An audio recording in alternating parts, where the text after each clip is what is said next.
Yun hong the best na palakpak para kay Jesus. Okay. Good morning po. Gandang umaga. Sabihin mo nga dyan sa katabi mo, partner. Good morning.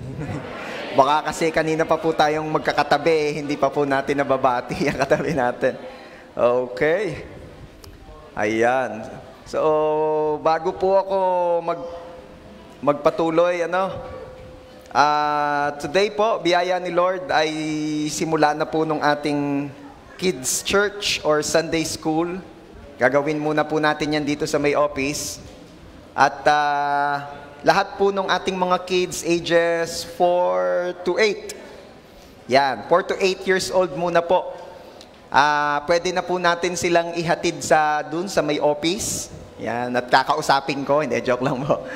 At doon muna po natin gagawin yung ating kids church. So once again, yung mga kids po natin, ages 4 to 8 years old. Yan. Pastor, yun naman pong mga 9 and above, i-workout natin yan naman ang mga susunod. Tapos yung mga teenager, yung mga college, lahat na. Ilalagay na natin doon. Okay. At tuturuan po kayo doon ni Teacher Claude. Yung nag-announce po kanina ditong magandang babae, yun po ang magtuturo sa ating mga kids. Kaya sige lang po, atin po silang isama doon and they are in good hands. At mag-a-assist din po doon yung aking wife. Ayan. So sige na po, isama na po natin muna doon yung ating mga kids bago tayo magsimula. Again, ages 4 to 8 lang muna po. So kapag 3 years old and below, ay hindi na muna po kasama. Pastor, bakit po yung inyong bunso ay kasama?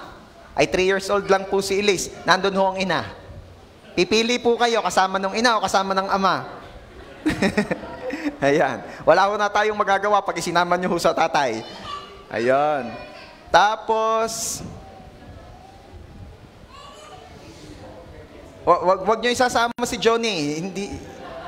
Diyan ka lang. Aba, binata na yan.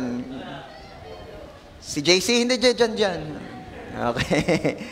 Okay. Sabi po sa John chapter 16 verse 33, Jesus said in His words, I have told you these things so that in me you may have peace. In this world you will have trouble. Sabihin mo nga, in this world you will have trouble. Okay, so ako na lang muna po ulit. But take heart, I have overcome the world. Sabi po ni Jesus, sasabihin ko ang mga bagay na ito upang kayo magkaroon ng kapayapaan. So, ang ine-expect ng marami nung sinabi ni Jesus na sasabihin ko ang mga bagay na ito upang kayo magkaroon ng kapayapaan, siguro ang iniisip ninyo, blessing, hindi ko kayo iiwan, hindi kayo magkukulang. Kasi, ang sabi ni Lord, pag sinabi ko sa inyo to, magkakaroon kayo ng peace. At ano ba ang sinabi ni Jesus? In this world, you will have trouble. Teka muna. Magkakontra na naman ata ito. Sabi mo, Lord, sinasabi mo ang mga bagay na ito upang kami magkaroon ng peace.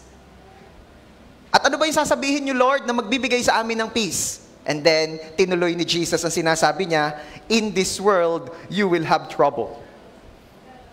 Sa mundong ito, magkakaroon kayo ng mga kapighatian, ng mga pagsubok, ng mga problema, ng mga testing. Wow! Nagkapis ako bigla, Lord. Sabihin mo nga dyan sa katabi mo, partner, nagkapis ako. Grabe. Pero may good news naman siya doon sa dulo. But take heart, I have overcome the world.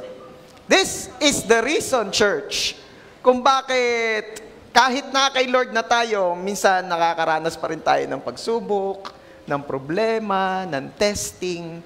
Kasi nga, si Jesus na mismo ang may sabi na sa mundong ito, may trouble. Sino po yung ayaw na ng trouble sa buhay? The only way para mawala ang trouble sa buhay ay lumipat ng venue. Because in this world, you will have troubles. In this world. So, punta tayo sa ibang mundo. Punta tayo sa ibang buhay. Sa madaling salita, sa heaven, wala nang trouble. Okay? Kaya may mga pagkakataon talaga na ang hirap ng sitwasyon, may pinagdaraanan ka, at yun ang nagbudulot sa iyo, nagdadala sa iyo para maging malungkot ka. Okay? Kaya ngayon pong umaga, pag-uusapan natin, pinamagatan ko pong bakit malungkot ang beshi ko. Okay. Bakit nga ba malungkot ang beshi ko? Bakit nga ba lumulungkot pa kahit Kristiyano na may relationship na kay Lord? At ano ang mga kailangan nating gawin? O ano yung dapat nating gawin para ma-overcome itong sadness na dulot ng troubles of this world? Okay? At bago po tayo magpatuloy, let's pray. Father, thank you so much. Kasi, even in this world, we will have troubles, but kami po ay may confident po kami, meron po kaming peace, because you said in your word that you have overcome this world. Father, we thank you for this day that you have given to us. Thank you, Lord, for the gift of life. Thank you, Lord, sa biyaya na kami po ay makapag-Sunday service. And Lord, we pray na ang pagsama niyo po ang patuloy naming maranasan. We ask forgiveness sa aming mga kasamaan, kamalian. Forgive us, Lord. And cleanse us with your blood, Lord Jesus. And dinededicate po namin sa inyo ang Sunday service na ito. Bless the lips of your servant as I preach your word. I-bless niyo po ang lahat ng makikinig. At salamat, Lord, kasi sa umagang ito, bibiyayaan niyo po kami na maging mga overcomers. Mapagtagumpayan namin bawat troubles na kinakaharap namin sa buhay na ito. At salamat, Lord, because we can do all things through you, Lord Jesus, who strengthen us. Salamat po. To your hands, dinededicate po namin ang Sunday service na ito. Be blessed, O Lord. At resulta lang po noon na kami ay mabibless din. We love you. We praise you. To you alone, all the glory. This we pray in Jesus' name. Everybody shout and say Amen. Palakpakan po natin si Jesus.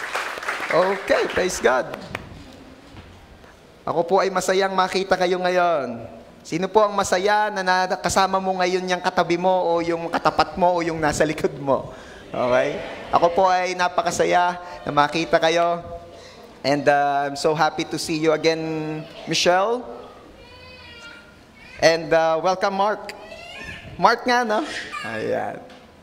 Ayun. At sa lahat po ng mga naririto ngayon, thank you so much for coming. God bless you. I'm so happy to see all of you today. Okay. Merong notion po o maling pag-aakala ang mga Kristiyano. Many Christians thought na ang buhay Kristiyano ay bed of roses. Ano? Maraming Kristiyano ang nag-aakala na ang buhay ng Kristiyano ay masayang tunay. Masayang tunay. Diba? Pero masaya naman talaga. Pero wala pong kinilaim o sinabi si Jesus na puro saya lang. It is very clear in the Bible, nung binasa natin kanina in the verse, pakita mo nga uli, in John chapter 16 verse 33, si Jesus mismo ang may sabi, in this world you will have trouble. Kaya tama rin naman na yung iba nag-iisip na God will lay me down in the bed of roses. Kaya lang, pag nalaman mo na yung verse na ito, isusunod mo na yung next lyrics na, for tonight I will sleep in the bed of nails. Diba? What else? Kung ang buhay po ng Kristiyano ay bed of roses, possible na makukontento na tayo sa kaunting alam natin patungkol kay Jesus. Masyado na siguro tayong magiging lax sa ating Christian life kasi walang trials, walang testing, walang troubles. Ang testing po or trials in life o pagsubok, ito po ay hindi kaagad-agad nagbubunga ng ayon sa layunin ni Lord. Kaya you can see, hindi lahat solve agad. Merong nagtatagal. Malamang meron nga rito, dala-dala mo pa rin yung troubles na kinaharap mo nitong mga nagdaang araw. Am I right? Diba? Kaya nga po pwede talaga at saktong-sakto sa iyo na kahit Sunday na, malungkot pa rin ang beshi ko. Diba? Yan po ang title ng topic natin today. Meron po kasing what we call baking time. Even yung pagdaan natin sa pagsubok. Hindi kasi siya pwedeng madaliin lagi. Mapapansin nyo, may mga testing naman na madali namang masolve. May mga problemang ang dali namang maayos. Meron din namang, ay ilang taon na hanggang ngayon hindi pa ayos. Hanggang ngayon inaayos pa, hanggang ngayon pinagdadaanan ko pa. Sabi nung isa, ano ba, kumusta ka? Wag mong, pagdaanan mo lang, wag mong tambayan. Pagdaanan mo lang. Ang sabi naman nung sinasabihan, wala naman akong balak tumambay. Ang tagal lang talaga, hanggang ngayon inaayos pa, hanggang ngayon problema pa, hanggang ngayon may ginagawa pa rin. Ganun po talaga, may baking time. May ginagawa kasi si Lord sa ating character. Always remember that the Lord, hindi siya ganung kainteresado sa comfort natin, though God promised that He will give us abundant and satisfied long life. Pero never po siyang nangako ng comfort. Bakit? Mas interesado si Lord sa ating character. Imagine, kung tutuusin nga, the closest of the closest kay Jesus is His disciples. Pero imagine nyo naman ang naranasan ng mga disipulo, katitindi naman ay. Okay? Kasi nga, the Lord is looking at your heart. Mas interesado siya sa character kaysa sa comfort. Ang tao gusto mabago ang sitwasyon. Lord, gusto ko nang yumaman, gusto ko nang makatapos ng pag-aaral, gusto ko nang maging successful, gusto nating maayos, mabago ang sitwasyon. Pero ba't hinahayaan ni Lord yung mga hindi madaling sitwasyon? Kasi si Lord ang gustong mabago ay puso. No wonder, si Jesus na may sabi, at inalaw niya, may troubles sa mundong ito. Kaya minsan, malungkot ang beshi mo. Okay? Okay. At since may baking time, hindi pwedeng madaliin. Ano ba nangyayari kapag minadali mo, ano mang niluluto mo? Pag minadali mo, pwedeng mahilaw, pwedeng masunog. Minsan masakit, pero may pinapaganda si Lord sa testimony natin. Sabi nga ng Bible, minsan may pruning. May ginugupit, may tinatanggal. Hindi lahat ng pruning sa buhay ay masarap. Yung nawala sa trabaho yung boss na ang bait-bait sa iyo, sa kabaligtaran, masaya ka sa pruning na ganon. Yung TL mong maligalig, nawala. Yung kapitbahay mong nag-a-abuse ng substance or whatsoever, nawala sa paligid, pruning na pabor sa iyo, pero hindi lahat ganon. May masakit na pagtatanggal. May mga tinatanggal si Lord na nakakasakit sa atin. Minsan masakit, pero pinapaganda lang ni Lord ang testimony mo. Kaya nga yung testing mo ngayon ay testimony mo na bukas. Amen? Sabihin mo nga dyan sa katabi mo, don't worry. Yung testing mo ngayon, testimony mo na bukas. Diba?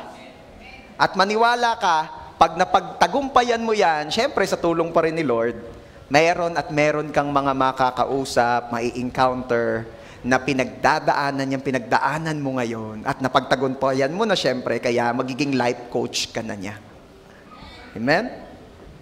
Kailangan ang pagsubok para tayo ay mahubog. Pero ang question ngayon, at yun ang pag-uusapan natin, ano ang dapat gawin kapag sad ang beshi ko? Ano ang dapat mong gawin? Ano ang maging kailangan naging tugon? Ano yung maging respond natin? Ano yun? Ano yung dapat na ginagawa ng mga sad boy at sad girl? Tumambling? Hindi. Number 1, magtiwala na ang plano ng Diyos ay mabuti. Sino po ang naniniwalang si Lord ay mabuti? Amen. Sino naniniwala that God is good? Amen. Sila sabi niyo pa nga all the time. If God is good all the time, bakit minsan ang tao, not all times, feeling good, looking good? So if we really believe in the Lord, and if we really believe that God is good all the time, then we should feel good and be good all the time, simply because our God is good all the time. What is Jeremiah 29:11? Ay, alam niya yan. Kahit bago pa kayo makarating sa lugar na to, alam nyo na yan, di ba? Kino-quote nyo na yan, pinopost nyo na yan. Anong sabi dyan ni Lord? Basahin nga natin. For I know the plans I have for you, declares the Lord. Plans to prosper you and not to harm you. Plans to give you hope and a future. Sabihin mo nga, may plano ang Diyos sa buhay ko. Alam niyo, ito yung madalas na sinasabi kong advice sa mga young people. Na kapag may nanliligaw sa'yo, bakit young people? Ba't hindi po mga babae lang? Aba, di ka sure. May mga young people tayong poging-pogi at siya minsan ang nililigawan. So, di ka sure. Yun. Next topic po natin, humility. Okay. Bakit nyo tinitingnan, Pastor, yung nag-amen? Tinitingnan ko kung life group ko. Hindi naman. Pero life group ko, kaya mamaya may meeting kami. Okay, tuloy natin. Lagi kong binabanggit sa kanila, sa mga young people, ano? Siyempre sa lahat yon, lahat naman young people eh. Sabi ko, pag may manliligaw sa iyo, tanungin mo kung anong plano niya sa'yo. Kasi pag may plano, seryoso. Pag may alak, may balak. Kaya kapag walang plano, walang maisagot sa iyo, sabihin mo na siya. Next time na lang, hanap ka iba. Ha? At ang hanap ko may plano. Hindi puro eroplano. Ha? Ayoko ng puro eroplano, tapos iiwan ako sa ere. Ang dami ko na pong na-witness. Talagang prevention is better than cure. I am conducting marriage counseling. May mga couples po na nagsisik ng advice, prayer sa atin po, sa biyaya ni Lord. At ito po ang madalas na na-encounter ko. Truly, prevention is better than cure. Umiiyak si girl kasi yung napangasawa daw niya, generous lamang nung una. Tapos kung kailan may anak na, bibili ng ito, ganyan ko, ayaw nang magbigay. At meron din naman ako mga na-encounter na nalulungkot daw siya kasi ang tagal-tagal na nilang magkasama pero parang wala raw plano yung asawa niya. Yan pa namang mga kababaihan, isa sa napakatinding need nila ay security. They want to feel secured. No wonder, mas prone ang babae sa insecurity kaysa sa lalaki. Kasi they want to be secured. Di ba? Bihira ang lalaking nagtatanong sa asawa kung pogi siya. Ano ibig niyo sabihin, Pastor? Ang babae nagtatanong kung maganda siya, wala akong sinasabing gano'n. Pero mga kalalakihan, lalo na yung mga may asawa na, matuto na kayo. Natuto na tayo. Always make your spouse secured. Feel secured by telling them na siya ang pinakamagandang babae sa balat ng lupa.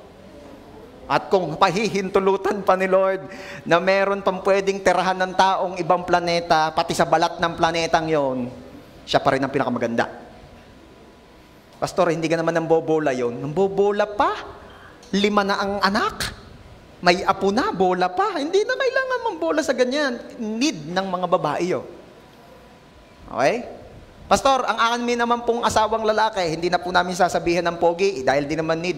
Iba pa rin naman yung nasasabihan ng pogi. Wala naman nang ibang magsabi, ikaw na nga lamang. Kaya alam nyo yung iba, nawiwiling mamalingke. Yung mga tatay, nawiwiling mamalingke, magtaka ka. Pag nagtataka ka, ba't ang asawa ko, siya ang napakasipag, gusto lagi presentadong mamamalingke. Aba, sa palengke na lang na pogi ang mga yang. Pogi, anong hanap mo? Ako? Ano ba tinda mo kahit ano? Ano ba? Kaya, dumadala sa palengke. Si Carlo rin namamalingke. Kasi pogi tayo sa palengke. Partida, nakamas pa. Kaya alam mong binobola ka lang. Bakit ko sinasabi to? Everybody say once again, plano. Kasi pag may plano, seryoso. Kapag may plano, Interesado. Kapag may plano, mahal ka talaga. Kaklaruhin ko lang ha, planong maganda ha, hindi planong masama. Masama, may plano nga, masama naman. Kasi kinlaro ni Lord, sabi niya, alam ko ang mga plano ko para sa inyo. So una na, check na doon, may plano si Lord. Seryoso, interesado, mahal nga. Mabuti nga, may plano eh. What else? At ang plano daw niya, dinescribe niya. Ang plano niya ay to prosper us and not to harm us. So hindi sa ikasasama, kundi sa ikabubuti. Pag may plano, ipinapakita nito ang kahalagahan mo. Tingnan mo pagka hindi naman masyadong mahalagang bagay, pinagpaplanuhan mo pa ba? Sino ho rito yung talaga namang pinag-aralan mo muna at pinagplanuhang maigi ang pagsasaing? Nagplano ka pa at talagang nasa calendar mo ang paliligo. Kasi mga basic siya, hindi na siya masyadong pinaplano. Pero ano yung mga pinaplano? Yung mag-wedding anniversary kayo, dapat planado yan. Wedding mismo, yung wedding mismo, planado yan, di ba? Oh. Yung kapag magpo-propose ng kasal, pinagpaplanuhan din yan. Di ba? Ang hirap naman nung yung babae na yung panayang sabi, bagay ba sa akin to? Yung gano'n na lang, gano'n, gumano na lang, gumano, kung may makaramdam na. Gusto niyang mag-propose ka. Okay? Yung mga mag-boyfriend, girlfriend pa lang dito, sa biyaya ni Lord na ikakasal na soon. At si Lord na magpo-provide in Jesus' name. Siyempre. Paranasin si girl ng proposal. Ha? Paranasin. Oh. Tinitingnan ka na. Sabi mo, pararanasin kita. Tinitingnan ka. Ay, talaga naman. Gusto mo yata masiko pa eh. Kasi yan, alam nyo, napansin ko yung paniniko ng girl, yan ipataas ng pataas. Kaya habang mabababa pa ang damage, naayon ka na. Oo, yan eh. Ganun lang yan. Mamaya, nguso na yan. Paranasin ang proposal. Bakit ko sinasabi ito? Pinagpaplanuhan. Ipinapakita kasi ng plano na tayo'y mahalaga. Kasi gusto nang nagplano na may direksyon. Hindi basta-basta. Hindi ka just kay Lord. Hindi ka basta-basta kay Lord. Kaya pinagplanuhan kanyang maigi. Diba? Ang sabi nga, ang description pa nga ng Bible nung nilikha ka ni Lord, sa womb ng mother mo, you are fearfully and wonderfully made. Fearfully, maingat na maingat. Na pinagtagni-tagni ni Lord ang parts ng iyong katawan na ikaw ay nabuusat siya ng mama mo.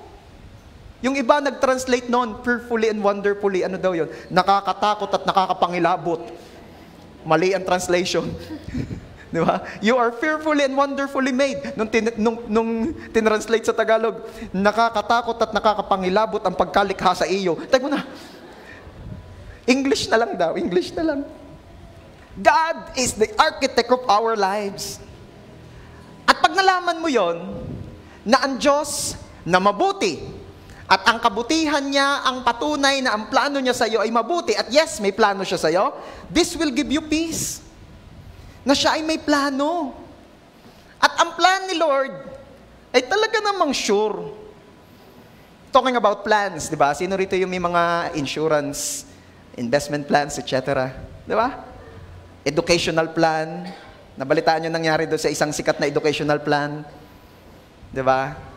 Na mga magulang nag-invest talaga doon because they want to be secured, they want to be sure, pero kahit mga insurance ay unsure pa rin.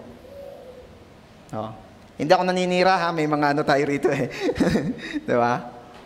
Pero talking about being sure in life, wala yan. Hindi ka talaga sure sa life. Pero si Lord na nagsabi sa iyo na may plano siya, sure yun na mabuti. And you can trust Him with that. What else? Ang mga tao po short-sighted. Madalas ko na ikwento sa inyo, humarap ka sa ilog, tingnan mo, ang makikita mo lamang ay kung ano yung kayang abutin ng mata mo, pero hindi mo kayang makita ang pinagsimulan at ang dulo. Samantalang si Lord, pag tumingin, kita pati atoms. Anong point ko? We are so limited We are so short-sighted, pero si Lord, long-term. Far-sighted. Ibang tingin, kaya ibang mag-isip. In Isaiah 55, 8-9, sabi po ni Lord doon, ang aking isipay di ninyo isipan. Diba? For my mind or my thoughts are not your thoughts. Sabi niya, ang aking isipay di ninyo isipan at magkaiba ang ating daan. Kung papaanong ang langit ay higit na mataas sa lupa, ang daat isip ko'y di maabot ng inyong akala. Kung gaano daw ang pagitan ng langit at lupa, yun rin daw ang pagitan ng pag-iisip ng tao at ng Diyos. Kaya minsan nga mukhang ang pangit na nangyayari, pero kay Lord maganda pa rin yan. Umaangkop at umaayon pa rin yan. Saan? Doon sa sinabi niya sa Jeremiah 29:11 na maganda ang plano ko para sa inyo. Sabi mo nga dyan sa katabi mo, maganda ang plano ni Lord sa iyo. At pag naunawaan mo ito, church, hindi na mananatiling sad ang beshi ko. Kasi yung nagpapalungkot sa iyo, matatakluban at magiging shadow na lang siya ng kaliwanagang ito. At ano yung naging maliwanag sa iyo ngayon? Na si Lord ay mabuti, may plano siya sa iyo, at dahil ang nagplano ay mabuti, ang plano ay mabuti. Amen? Sa mga may natututunan, palakpakan mo ng the best si Lord. Lagpas ang isip ng Diyos sa kaya nating isipin. Kahit yung pinakamatinding tragedy or pinaka-tragic na pwede nating maisip, bibigyan ko kayo ng pagkakataong magsabi. Ano sa tingin mo yung pinaka-tragic na nangyari sa history ng tao? Is it COVID-19? Sino nagsasabing COVID-19? Is it the war between Israel and kung sino mang magkakakamping iyon? Iyon ba? Ito ang pinaka-tragic na nangyari sa human history. Ang pinaka-tragic na nangyari sa human history ay yung kinailangan ng anak ng Diyos na bumaba sa lupa, mamatay para tubusin tayo sa kasalanan. Yun ang pinaka-tragic. Kinailangan pa yon dahil ang bait-bait ng beshi mo. Diba? Yun ang pinaka-tragic. Na even Satan, nag-celebrate na kasama ang kanyang mga kampones. At sinabi, wala ng pag-asa ang tao. Kasi ang sabi ni Lord, mismo ang may sabi, ang kabayaran sa kasalanan ay kamatayan. Kapag nagkasala ang tao, mamamatay siya, at hindi lamang physical death, kundi spiritual death. Pag sinabing spiritual death, yung kaluluwa, after ng death, pupunta sa lugar na wala ang Diyos, and that is hell. And hell is real. Kasi si Jesus mismo ang may sabi no. At kung hindi totoo ang impyerno, hindi na kailangan ni Jesus bumaba sa lupa, magkatawan tao at tubusin tayo. So hell is real. At sabi ni Satan, ayos, lahat pupunta na sa hell kasi lahat nagkasala. Walang perfect. Lahat pupunta sa hell. Pero ginawan pa rin ang paraan ng Diyos by giving His only begotten Son. Jesus died on the cross. Sa halip ikaw, siya ang naparusahan. At sabi ni Satan, oops, di ko nakita yon. Na ang isang napakabuting Diyos ay hahayaang ang kanya nag-iisang anak ay mamatay, kapalit ng kaligtasan ng nilikha lamang. Oops, di ko nakita yon. And even nung pinaparusahan si Jesus sa kasalanang di siyang gumawa, ay nagtatagumpay na akala ni Satanas ay nagtatagumpay siya at nagdiriwang na sila. Pero hindi nila inakalang even sa pinaka-worst, pinaka-tragic na pangyayari, kaya pa rin magpalabas ni Lord ng napakagandang bagay. For God so loved the world that He gave His only Son. Very tragic ang ibigay ang anak, ipagkaloob ang anak. At ano nangyaring maganda? For whosoever believe in Him will not perish, but will have eternal life. Kaya nga sabi nung isang kanta, Scandal of Grace. You died in my place, now my soul will live. Oh, to be like you, Gandang kanta. Alam niyo, una ko narinig yung kay Pasnix. Hindi ko alam yung kantang yun. Nung narinig ko kay Pasnix, sabi ko, ganda ng kantang yun. Siyempre, maganda rin naman yung kumanta, pero ang ganda rin ng kanta. Sinearch ko, wow, grabe yung lyrics, nakakapangilabot. Kaya kung nakapagpalabas si Lord ng napakagandang bagay sa napaka-tragic na pangyayari, yang pinagdadaanan mo ngayong beshi ko, kaya pa rin gamitin niya yan sa ikabubuti mo na umiibig sa Kanya. Amen? What else? Kailangan nating malaman that God is the potter and we are the clay. In Isaiah chapter 45 verse 9, ang sabi po roon, si Lord mismo nagsasalita dyan ha. Ang palayok ba ay makakapagreklamo sa gumawa sa kanya? May nakita na ba kayo nagre-reklamong palayok do sa potter? Ang pangit naman nagawa mo sa akin. Tanggalin ang uso ko. Meron ba ganon? Pingas naman pingas. Meron ba nagre-reklamong ganon? Wala, no? Pag nakakita ka ng palayok na nagre-reklamo, takbuhan na. Ano? Yung nagre-reklamong anak, kasi wala nang isda yung palayok, yun, nakakita ko ng gayon. Pero yung palayok na nagre-reklamo mismo sa gumawa sa kanya, walang ganoon.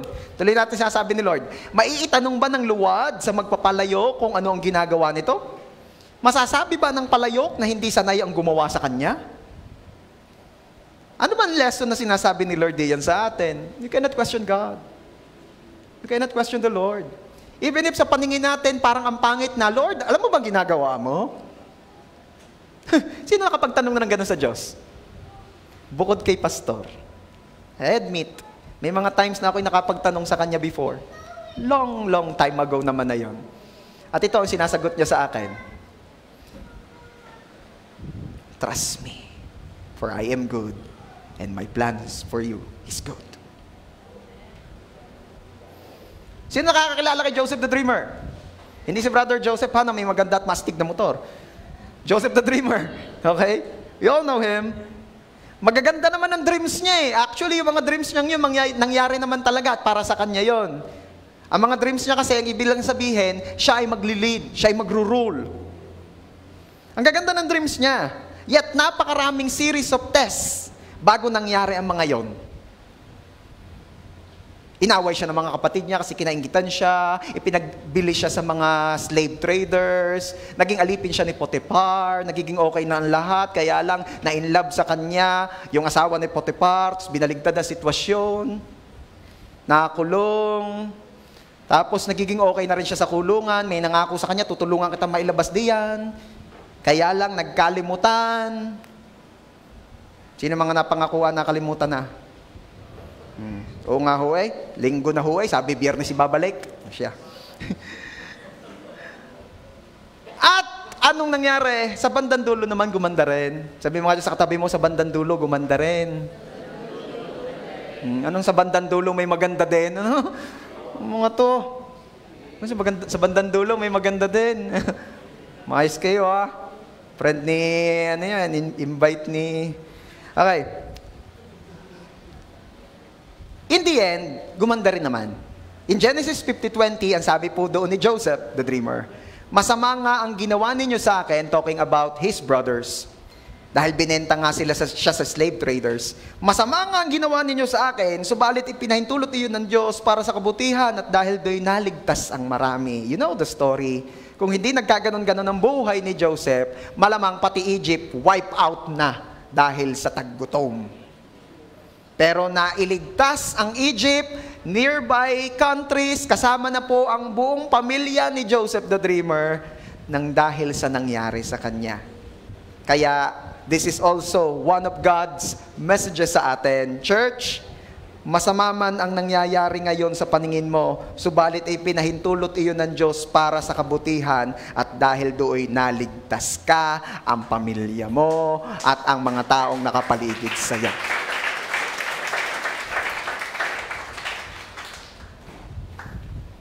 Anong ginagawang mabuti ng problema sa atin? Trials bend our knees to prayers. Kaya nga sabi, pag may problema ka at di na kaya ng dibdib mo, tuhurin mo. Kinalunisan, may nagsusumbong na mister, Pastor, anong tinuro mo sa asawa ko? Bakit? Tinuhod ako sa nguso. Sabi mo raw, pag di na kaya ng dibdib mo, tuhurin mo. Biro lang po yun. Sabi nung isa, naka-attend daw ng ganyan ng service, sabi, carry your cross. Pagdating sa bahay, biglang binuhat yung asawa. Tuwan-tuwa naman yung asawa. Sabi ng asawa, mahal, babalik ka uli dyan sa church na pinuntahan mo. Talaga namang dinonsolweta mo ako. Ngayon mo lang ginawa ito. Ano ba sinabi ng pastor mo? Carry your cross. Yung mga natawa, biro lang ho. Baka yun ang natatandaan ninyo. Anong ginagawa ng trial sa atin? It bend our knees to prayers. Pag di na kaya ng dibdib, tuhudin mo. Ano ibig sabihin nun? Duhod, pray. Hindi nakakahiyang umiyak sa Diyos. Kahit pa anong barako mo. Sasabihin mo nga akong barako sa bahay. Ay, sinusutsutan ko lang ang asawa ko. Siya nga. Shh! Ilan sasaing? Sasampay na ga? Lakas! Ano? Sino ka nagkwento sa atin? Si Carlo, no? What else? Ano pa ang ginagawa ng testing sa atin? Trials bring us closer to God. Aminin. Dumadami at umahaba ang prayer pag may pinagdadaanan. Amen. Di ba? Aminin. Naku, ay talagang ang prayer pag-ayos ang buhay. Lord, thank you. Salamat kahapon, salamat kanina, at kagaya ng kahapon. Thank you, Lord. Good night. Amen. Di ba? Pag magbabayaran na ng Batilic, ng tubig, ng upa, ng tuition fee, at ng kung ano-ano pa, sumabay pa si Shopee at si Lazada. Haba ng prayer ng life group namin. Lord, magbabayad na ulit. Di ba? Pero hinahayaan ni Lord yan. Bakit? Alam niya. Mas napapalapit ang tao pag may testing. Pero wag mo nang gustuhin na kaya ka lang lalapit kay Lord ay dahil may testing. Kasarap din naman ng close kayo ni Lord kahit walang testing. Kasarap na walang testing. Nakikita nating hindi natin kaya, nalapit sa may kaya. Tama? What else? Trials show God's power. Diba? Pag di mo na kaya ang sitwasyon, dalahin mo yung kaya. Dalahin mo sa sitwasyon yung kaya yung sitwasyong yon. Dalahin mo si Lord sa sitwasyon mo. Pag di mo na kaya ang sitwasyon. At ang pinakamaganda talaga doon, bago mo man harapin yung sitwasyon na yon, dikit at lapit na agad doon sa kaya ang lahat. Kaya lang, may mga pagkakataon kasi talagang nasusukol na tayo, inaabot na tayo doon sa puntong naroon na ang sitwasyon, saka natin marirealize din natin kaya, dalahin mo ang Diyos sa sitwasyong yon. At madali lang yon. Just pray, God, help me. So mag-focus ka sa plano ni Lord na mabuti para hindi laging malungkot ang beshi mo. Kasi kapag tumingin ka sa mundo, mababagabag ka.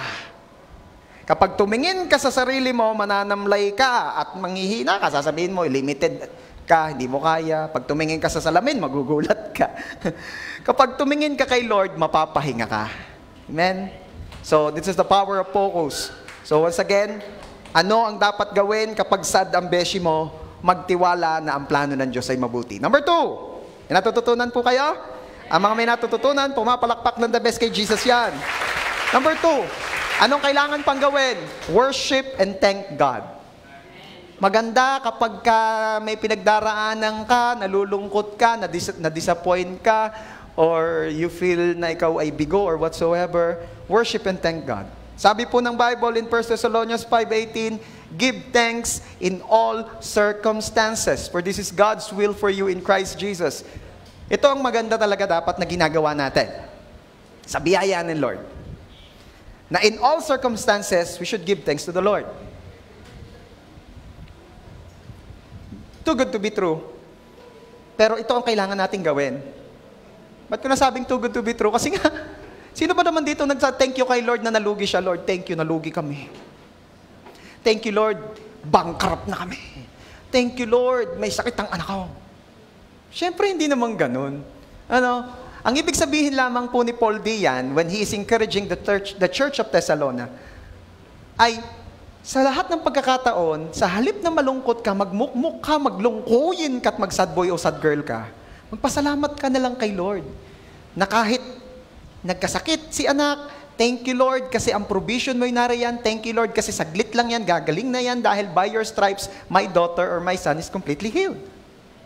Magpasalamat ka kay Lord. May ginagawa ang Diyos kapag tayo'y nagpupuri sa gitna ng ating mga kabigatan.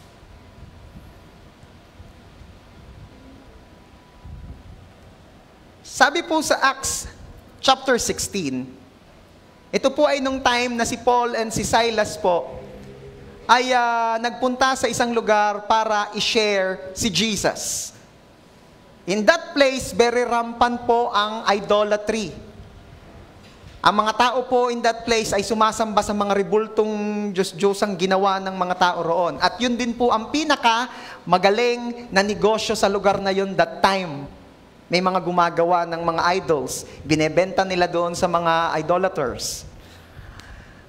Pagdating po ni Paul at ni Silas doon, they preach the gospel.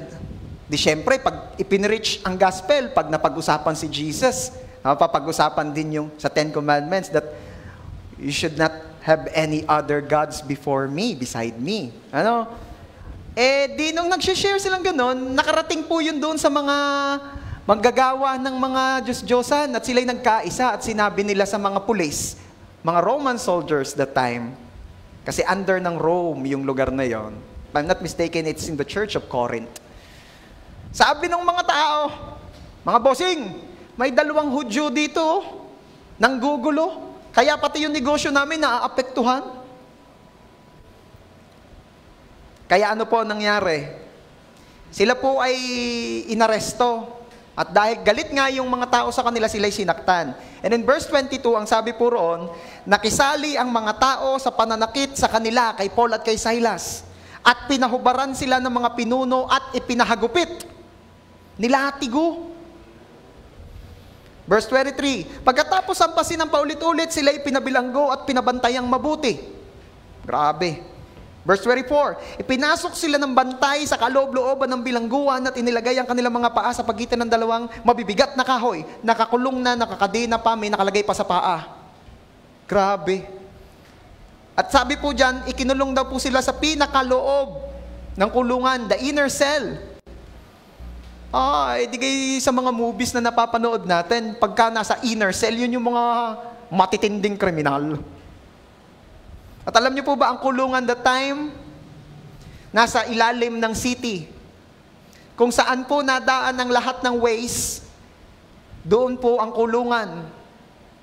Kaya talagang napakatindi pong parusa ang mga kulong that time. Sa baho, sa dumi, naroon na lahat. Daga, ipis. Diba? Doon po ikinulong si Paul at si Silas.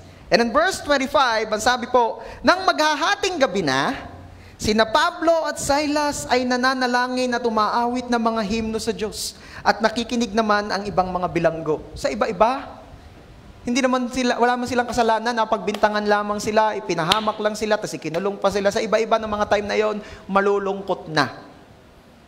Magmumukmuk na. Magrereklamo na kay Lord. Sa iba-iba, sad na ang beshi mo nung mga time na yon. Pero ano po ang ginawa ni Paul at ni Silas? Ang sabi po dyan in verse 25, sila ay nagpray at sila ay nagworship kay Lord. Verse 26, walang ano-ano'y lumindol ng malakas at nayanig pati ang mga pundasyon ng bilangguan. Biglang nabuksan ng mga pinto at nakalagang mga tanikala ng lahat ng mga bilanggo.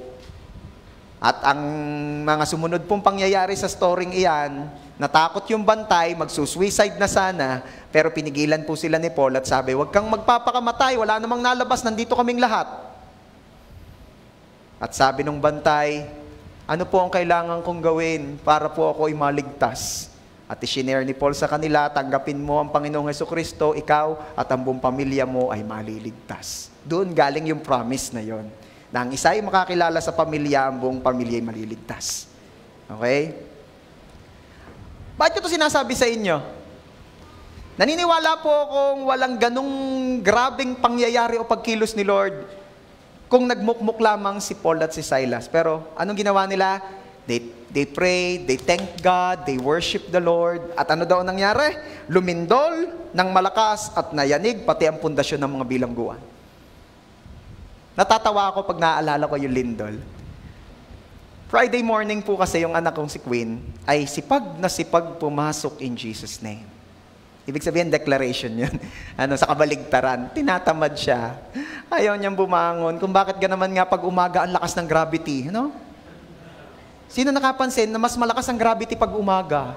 Ang hirap, grabe, lakas ng gravity sa kama. Ngayon napapag-isip ko, ayaw niya pumasok eh. Tapos di ba parang mga around 8:30 ganun, basta lumindol. Tapos sa amin po kasi sa Rosario, nag-announce yung mga schools doon all levels, walang pasok, pinauwi din. Tuwan-tuwa yung anak ko. Tuwan-tuwa yung anak ko. Kaya isip ko, siguro yung anak ko nagpe-pray na. Tapos, di ba, parang ganito yung nangyari. Parang, sa halip na magmukmuk siya kahit ayaw niyang pumasok, siya, sige na nga, papasok ako ganyan. Tapos siguro, nag-worship siya doon, Tapos lumindol, tapos yun, nakalaya siya sa school. Hindi ko alam napapag-isip ko lang ngayon. Pero, gusto ko malaman ninyo, church, na pag may mga nakakapagpalungkot sa atin, meron tayong trials, meron tayong testing in life, all we need to do is to worship God and thank Him for everything that He's doing.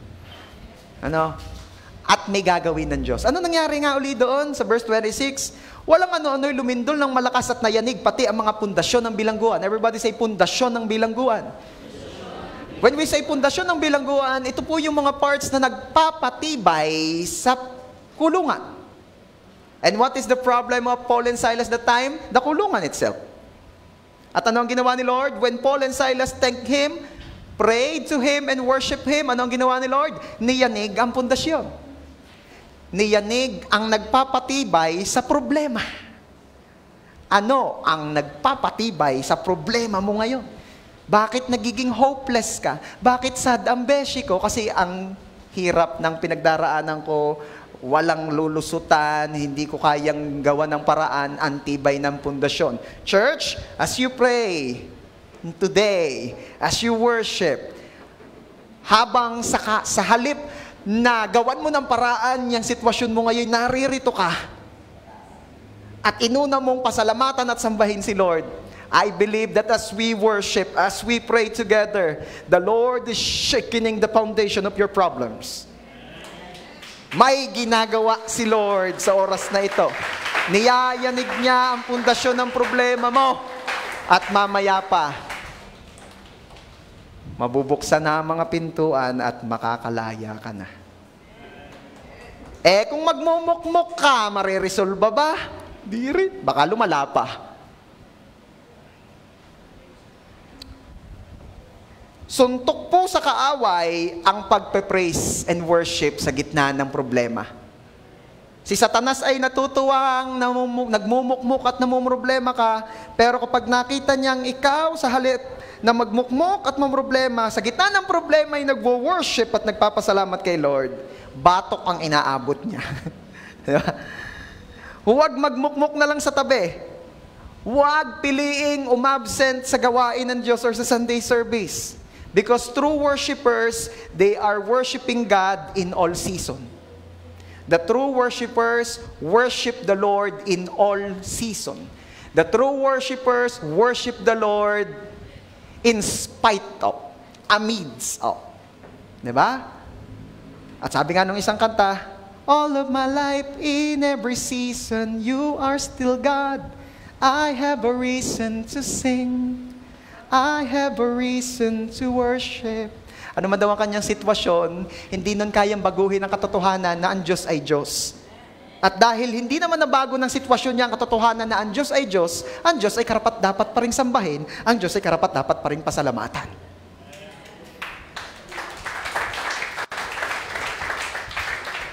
May isang pangyayari po sa lugar ng Feldkirch, Austria. Ano po ang pangyayaring ito? Nabalitaan po nila na sila na ang susunod na aatakihin ng massive army ni Napoleon Bonaparte. And who is Napoleon Bonaparte? Isa po siya sa mga matitinding conqueror of his time. Bakit po siya matinding conqueror? Di ko alam, pero baka may conqueror haki siya. Di ko alam. Ayan, yung mga tumawa, alam ang sinasabi ko. May conqueror haki. Search nung iba, wag na. Sa One Piece lang ho yun, kay Luffy. Okay. Nakita nilang malapit na sa border nila ang massive army ni Napoleon Bonaparte. Kaya nag-usap-usap po ang mga taga-Feldkirch, Austria, kung sila po ilalaban o susuko na. Easter Sunday po noon. And usually, nasa church ang mga tao. At doon po sila nag-meeting sa church. Biglang nagsalita yung pastor at sinabi, mga kapatid, umaasa tayo sa sarili nating mga lakas. At hindi pa nagsisimula ang laban, pero kitang-kita na natin na talo tayo. Grabing sitwasyon. Hindi pa nagsisimula ang laban, kitang-kita nang talo sila. Since, sabi ng pastor sa pagpapatuloy, since itong araw na we celebrate ang muling pagkabuhay ni Jesus, kasi Easter Sunday nga, patunugin natin ang kampana. At the usual ang gawin natin, tayo ay mag-Sunday service. At ang sabi ng pastor, and leave this matter in God's hands. Sabihin mo nga, leave this matter in God's hands. Nakatingin, sabi ng pastor, nakatingin tayo ngayon sa kahinaan at kakulangan natin. This time, tingnan naman natin ay ang kalakasan at kapangyarihan ng Diyos. So ano nangyari? Nag-agree ang mga tao, pinatunog nila ang kampana as a sign ng pagsisimula ng Sunday service, at nag-Sunday service sila. Habang parating ang massive army ni Napoleon Bonaparte. So imagine niyo yun. Habang nakanta yung mga tao, nagsa-Sunday service sila, habang nagpe-praise and worship sila, mas malakas pa yung yabag ng mga sundalong parating kaysa sa kanilang instrumento. Parang di ba nung una, pag wala ka naririnig na, parang, ano nga yung ating pasong kanina? Bigyan mo nga ako ng isa, hindi ko na maalala eh. Ano nga yung pasong natin kanina? Ay. Ha? Ayan, yan. Di ba yung kanakanta mo? Oh, taste and see that the Lord is good. Di ba? Ano sinasabi? Taste and see that the Lord is good. Tapos parating na yung mga kakatay sa kanila. Yo, taste. Nalalasahan ko na. And see. Sabi nung isa, huy, joyful song pa yung kinakanta natin. Mamaya pa yung solemn. Ba't umiiyak ka na? That the Lord is good. Lord. Diba? But they choose to worship. Kahit parating na ang mga kakatay, parating na ang kalaban. At ito po ang mga sumunod na pangyayari. Pagtunog ng kampana, na ang ibig sabihin naman ay magsisimula na po ang Sunday service, punta na po kayo dito, mag-worship na muna tayo bago man lang mamatay. Yan, sige na, alangan namang uunahin mo pa ang business mo, mapapatay ka na, mamaya, ano ba naman ang uunahin mo? Kaya may wisdom din ng mga taong alam na mamamatay na siya naghahanap na ng Diyos. Oh, I pray na wag naman dumating ang mga tao doon sa pagkakataong kung kailan lamang mamamatay na isa ka maghahanap ng Diyos. You are blessed dahil buhay na buhay ka pa pero you're seeking God. Oh, pero hindi pa tapos. Pagkarinig po ng mga sundalo ni Napoleon Bonaparte nung kampana, inakala nilang yun ay hudyat or sign ng paghahanda ng mga Austrian soldiers. Ito po kasing isa sa mga effective at kinasanayang taktika ni Napoleon Bonaparte ay yung ambush. Ambush attack. Magaling sila doon, ambush. Nung narinig nila ang kampana, sabi ng mga sundalo, naku, ready. Ready pala. Kala naman boss, ano gayon? Kala namin ba't kala natin i-ambush ito? Ready pala Tayo mo na, alanganin tayo dyan. Ayoko, baka ako'y mamatay dyan. Alam niyo yun?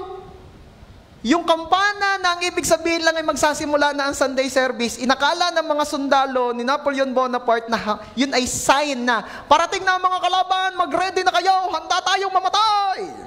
Yun ang dating sa kanila.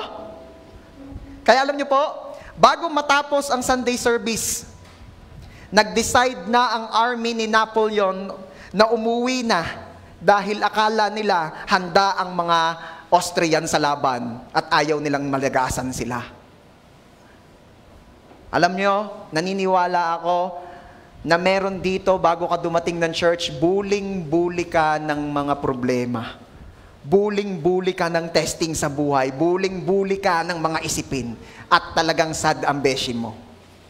Ano? Pero naniniwala rin po akong as you choose to worship God, ang mga kaaway mo, ang mga problema mo, nakukompuse na sila. Sabi nila, dapat namumukmuk sa bahay to. Dapat namumroblema, dapat yun ang effect ko sa'yo. Pero bakit nandyan ka, nakataas ang kamay mo, nagwo-worship ka, parang wala kang problema. Ba't nandyan ka, inuuna mo pa rin ang Diyos mo, nagpapasalamat ka pa rin sa Kanya. Ang ine-expect kong effect ko sa'yo, malulungkot ka, mawawalan ka na ng pag-asa. Pero bakit ganyan ka pa rin?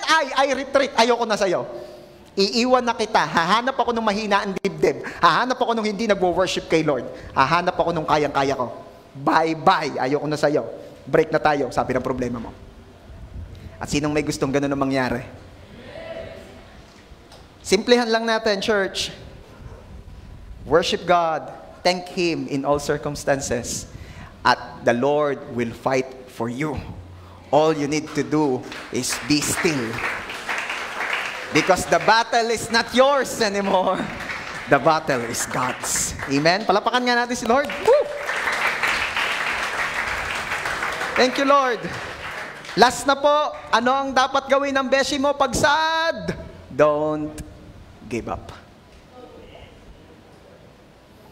Ang laging itukso ng kaaway pagdating ng pagsubok ay sumuko ka na, manlupaypay ka, bumagsak ka. But don't give up. Ang paghubog sa karakter ay isang mabagal na proseso. Kaya kailangan nating magtiyaga, kailangan nating magtiis. Dahil never pong magtatagumpay ang mga sumusuko. Sino po rito ang gusto magtagumpay? So don't quit. Winners are not quitters. Hebrews chapter 10 verse 36, kinakailangang magtiis pa kayo para magawa ninyo ang kalooban ng Diyos at upang matamo ninyo ang Kanyang ipinapangako. Kasi may reward. The Lord is promising something to those na magpe-persevere, to those na magtsatsaga, to those na mananatiling kahit may problema, kahit may pagsubok. May ipinangako si Lord, may reward sa heaven. Kaya huwag kang sumuko, kasi baka malapit nang matapos. Alam nyo, if I'm not mistaken, si Joyce Meyer may sabi nito. Sabi niya, pag sobrang tindi na nung tuksong sumuko, malapit na ang breakthrough mo. Pag yung sobrang tindi na ng tukso na i-give up mo na, sumuko ka na sa pinagdadaanan mo, malamang malapit na ang katapusan ng problemang yan. Noon pong October 1, 1975, tagal na, ginanap po ang isang very historic na pangyayari sa boxing world. At nakaka-proud na dito po sa Pilipinas ginanap. Ano yon? They call it Trilla in Manila. Yan, baka naaalam ng mga titos and titas natin. Ano? Oh. This is a very historic fight between Muhammad Ali and Joe Frazier. Yan. At nakaka-proud sa Pilipinas ginanap. At ano po nangyari doon? Handa na po ang mga boksingero, dinumog ng napakaraming tao. Ang problema, hindi po ganong kagaling ang air condition unit ng Araneta. Isama mo pa yung hindi naman maayos ang mga kisame, ang bubong ay yero, ay mga Amerikano ho ang maglalaban. Kaya ang sabi po ng isang reporter, ay para raw malagkit na gabi ang pakiramdam doon, tapos isama mo raw yung init ng araw, kaya ang pakiramdam daw sa loob ng Araneta ay parang bumubulak na pawis. Anong banas? Ini-imagine ko siguro yung naiyak na ang kilikili natin doon, ano? Sa sobrang init. Sa madaling salita, dahil mga Amerikano ang naglaban, mga heavyweight po ito, nagboxing sila. At hindi nila kinaya ang sobrang init. At nung round 14, sabi po ni Muhammad Ali sa kanyang corner, "It is so close to dying." Sabi niya, parang mamamatay na ako. Pero siya ay may upper hand kay Frazer. At actually siya nanalo dun eh.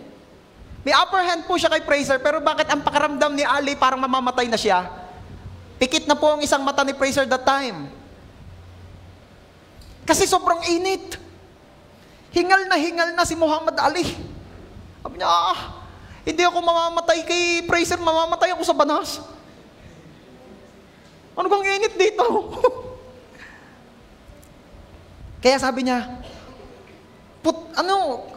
ikat nyo na yung mga narito ko. Tama na, ayoko na. Ayaw na ni Muhammad Ali. Punta naman tayo doon sa kabilang corner. Sabi naman ni Frazer, "Alaban pa ako." Pikit na isang mata eh. "Alaban pa ako." Sabi ng coaching staff niya, nung mga sa corner niya, "Wag na. We can't afford to lose you. Masisira ka na, sayang karir mo. Dudurugin ka na yan. No match ka na, hindi mo na nga kita. Pikit na isang mata mo. Wala na, ihahagis na namin ng towel." Sabi ni Frazer, "Wag naman, kaya ko pa yan." Hindi na. Ihahagis na namin ng towel. Ano nga uli ang nado sa corner ni Muhammad Ali? Sabi ni Muhammad Ali, "Ayoko na." Tapos, ang sabi ni Muhammad Ali sa kanyang corner, pag tumayo pa ang gorilyang yan, kasi gorilla talagang tawag niya eh, kaya nga there's a gorilla in Manila, kaya naging Trilla in Manila po yun eh.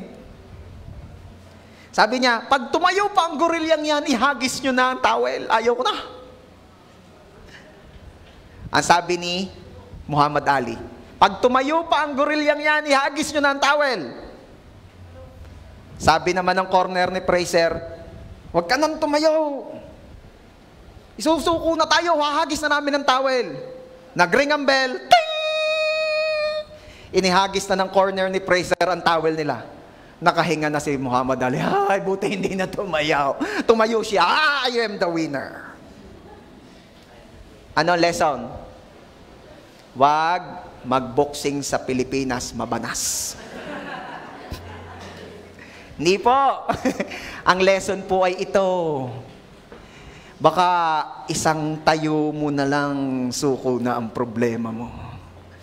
Baka sabi ng testing na pinagdadaanan mo, pag tumayo pa ang Tatay Doming, susuko na ako. Baka sinasabi ng testing ng buhay mo, pag tumayo pa si Nika, susuko na ako. Tumayo ka. Hindi ka nag-give up. Kahit hirap na, tumayo pa rin dahil naniniwala kang ang Diyos ay mabuti at maganda ang plano niya sa iyo. Dahil naniniwala ka nga kailangan mong gawin, sa halip na magmukmuk ay magpasalamat at magpuri sa Kanya, pagtayo mo. Sabi ng testing, hagisin na ang white towel. Ayaw ko na. Kung tumayo lang sana si Frazer, siya ang panalo sa Trilla in Manila. So don't be like Frazer.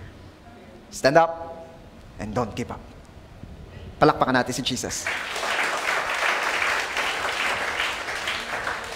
Pastor, tunay kayang kwento mo, tingnan nyo, wikipedia.org. Unbeknown, sinerch ko po talaga kung paano basahin yan, unbeknown. Unbeknown to Frazer's corner, at the end of the 14th round, Ali instructed his cornermen to cut his gloves off. But then they ignored him. Ali later told his biographer Thomas Husser, "Frazer quit just before I did. I didn't think I could fight anymore." Legit. Hindi kwento lang ni Paz. Okay, Pastor, ako po'y nadapa na, ako po'y bumagsak na, ako po ay sumuko na. Kung nadapa ka man, tumayo ulit at magpatuloy. As it said in Proverbs 24:16a, for though the righteous fall 7 times, they rise again. Yan ang kaibahan mo, Kristiyano. Bumagsak ka man, kaya mo uling tumayo sa biyaya ng Diyos. At tayo as Christian, let us encourage one another. It is always better na dalawa kaysa isa. In Ecclesiastes 4:9 and 10, it said, sabi doon, 2 are better than 1 because they have a good return for their labor. If either of them falls down, one can help the other up. But pity anyone who falls and has no one to help them up. Kaya, wag i-isolate ang sarili. Pagdating ng testing, pagdating ng problema, wag pawala-wala sa church. Wag kang magmukmuk sa inyo at magtago sa kwarto mo. Be with your family. Be with your church. Be with your spouse. 2 is always better than 1. Kaya nga, if you fall, your life group is there to help you. If you fall, your spouse is there to help you. Pag may problema, wag mo sarilihin. Share it to your loved one. Share it to your spouse. Share it to your family. Share it to your church. Share it to your life group. 2 is always better than 1. Mapabagsak ka man, may magtatayo sa'yo. Amen? So as we end, gusto kong malaman ninyo ang napakagandang promise ni Jesus. Again, in John chapter 16 verse 33, yung main verse natin, yung verse nating una, I have told you these things so that in me you may have peace. In this world you will have trouble. O paano po kami magkakapis dyan, Jesus? Sinabi niyo po, in this world you will have trouble. Tingnan mo yung dulo. But take heart, I have overcome the world. Jesus overcome the world. Jesus overcame the world. Napagtagumpayan na ni Jesus ang mundo. Ano ang pinakamatinding panakot ng buhay na ito? Katingin nyo, ano ang pinakamatinding problema sa mundong ito? Ano ang pinakamatinding panakot sa tao? It is death. Death. And even the pinakamatinding panakot ng buhay na ito, which is death, ay napagtagumpayan na ng ating Panginoong Jesus. So nothing to fear in life. Nothing to worry in life. Kaya nga, nung na-reveal ito kay Paul, ano ang sabi ni Paul? Death, where is your sting? Binubuli na ni Paul yung death. Sabi ni Paul kay death, death, ano, nasa nang yabang mo? Wala ka pala sa Lord ko eh. Oh. Kasi ang sabi ng kaaway kay Paul, pag itong si Paul, binuhay ko, dadaming makakakilala kay Kristo. Pag pinatay ko naman, pupunta na sa heaven, anong gagawin ko? Ang problema ang kaaway kay Paul. Tapos si Paul naman binubuli ang death. Where is your sting? Nasaan ang yabang mo? Hindi mo na kami kaya takutin ngayon. Because our God conquered you. Our God overcame you. Napagtagumpayan ka na ng Diyos ko. Church, yes, in this world you will have trouble, but take heart. Jesus overcome the world. Be with Jesus. Be with the Lord. There's no other way na hindi manatiling sad ang beshi ko, but to be with Jesus, but to be with God, but to be with the one who overcome the world. Be with God, be with Jesus. And as we worship today, pwede bang maimbitahan ko uli kayong tumayo?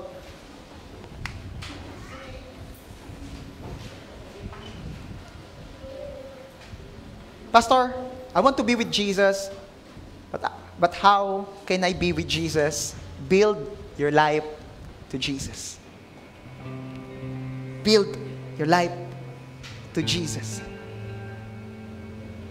By saying to Him, I will build my life upon your love. I will put my trust in your great love. Can we sing that song once again? And let this song be our prayer as we end.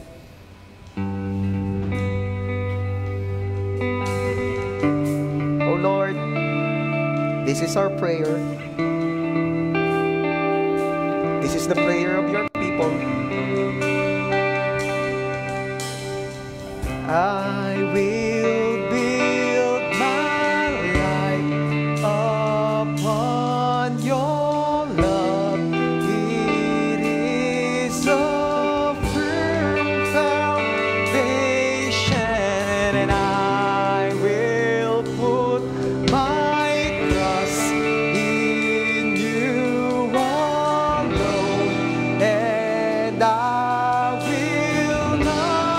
Bisan pa. Let this be your prayer. Amidst your situation, amidst your problem, you're saying to God right now, I will put my trust as a firm foundation, and I will put my trust in you alone, and I will not be shaken. Bisan pa, sabihin mo, I will build my life upon your love. Yes, we are secured of your love. It is a firm foundation. I will put my trust in you alone, and I will not be shaken. I will build my upon your love. It is a firm. Come on. Let this be your prayer. I will put my trust in you alone, and I will not be shaken. Holy, there is no one like you. There is none beside you. Open up my eyes in wonder. Show me who you are and fill me with your heart and lead me in your love to do. For the last time, sabihin natin kay Lord, I will build my life upon your love.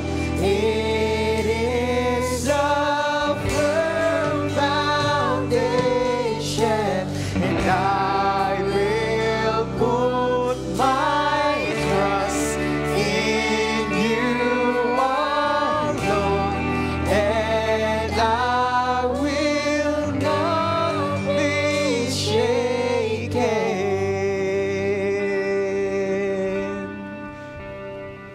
This is our prayer. This is our prayer. In Jesus' name. Amen. Lakpakan natin si Lord. Sige po, makakaupo na po tayo. God bless you.